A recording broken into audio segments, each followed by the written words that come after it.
నిజంగానే వెళ్ళిపోతున్నావా? నటించే ఓపిక, అవసరం రెండూ నాకిప్పుడు లేవు. వెళ్ళొద్దు రాధా. ఇది నీ ఇల్లు. ఇక్కడ ఉండడానికి అన్ని హక్కులు నీకున్నాయి. మనసులో చోటు లేనప్పుడు ఇంట్లో ఉండే హక్కు ఉంటే ఏంటి, లేకపోతే ఏంటి? శ్యామ్కి కోపం తగ్గి ఆలోచించుకునే అవకాశం ఇవ్వరాదా? ఒకప్పుడు నేను ఇలాగే ఇల్లు వదిలి వెళ్ళిపోతున్నప్పుడు మీరొక మాట చెప్పారు, గుర్తుందా? మనుషుల చేతుల్లో ఏమీ ఉండదు, అంతా ఆ దేవుడు ఆడించే ఆట అని. ఆ దేవుడి ఇంట్లో నా జీవితం నాటకంగానే ముగిసిపోవాలని రాసిపెట్టాడు.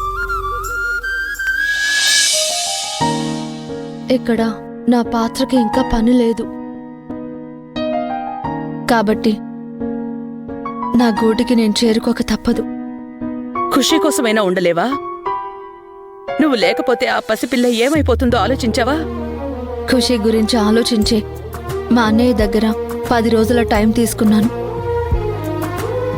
నేను వెళ్ళిపోయే సమయానికి ఖుషి నా కోసం ఏడవకూడదని తనకి స్కూల్లో అవమానం జరిగేలా చేసి తను నన్ను అసహించుకునే పరిస్థితి తీసుకొచ్చాను. శ్యామ్ గారికే కాదు, ఖుషికి కూడా నేను ఇప్పుడు అక్కర్లేదు. అయితే ఉండను అంటావు? సరే, వెళ్ళు. కానీ ఒక్క విషయం చెప్తాను రాధా. ఇప్పుడు నువ్వు నటించడానికి వచ్చిన రాధలా ఇల్లుదిరి వెళ్ళిపోతున్నావు. కానీ త్వరలోనే శ్యామ్ భార్య రాధలా మళ్ళీ ఇంటికి తిరిగొస్తావు. ఆ నమ్మకం నాకుంది. నేను ఇల్లు వదిలి వెళ్ళిపోతుంటేనే ఆయన నా మొహం చూడ్డానికి ఇష్టపడట్లేదు. ఇక ఆయన భార్యగా నన్ను ఆయన జీవితంలోకి ఎలా రాణిస్తారు?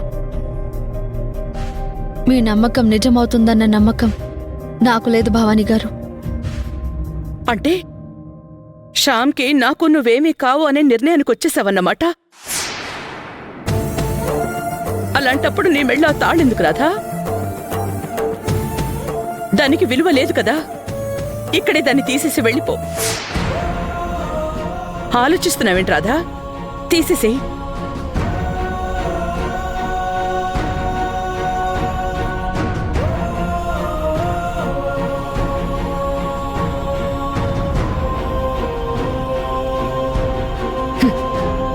తాళి తీసేయడానికి నీకు మనసు రావడం లేదంటే ఆ తాళికి నువ్వు గౌరవం ఇస్తున్నట్టే. ఆ తాళి కట్టిన వాడికి నీ మనసులో చోటున్నట్టే. నీ తాళికి నువ్విచ్చే గౌరవమే నీ జీవితాన్ని నిలబెడుతుంది రాధా.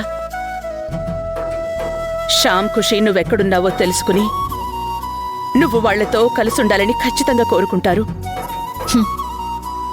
అది జరిగినా జరగకపోయినా మీ మాటలు మాత్రం మనసుకి ఉపశమనంగా ఉన్నాయి. నేనిక్కడ ఉన్నన్ని రోజులు నాకు సపోర్ట్ చేసి ధైర్యాన్నిచ్చినందుకు థ్యాంక్స్ భవానీ గారు. చంపేస్తానలా పిలిచావంటే ఎవరు ఒప్పుకున్నా ఒప్పుకోకపోయినా నువ్వే నా కోడలివి. నేనే నీ అత్తగారిని. మన మధ్య ఉన్న బంధం మాత్రం మారదు. గుర్తుపెట్టుకో.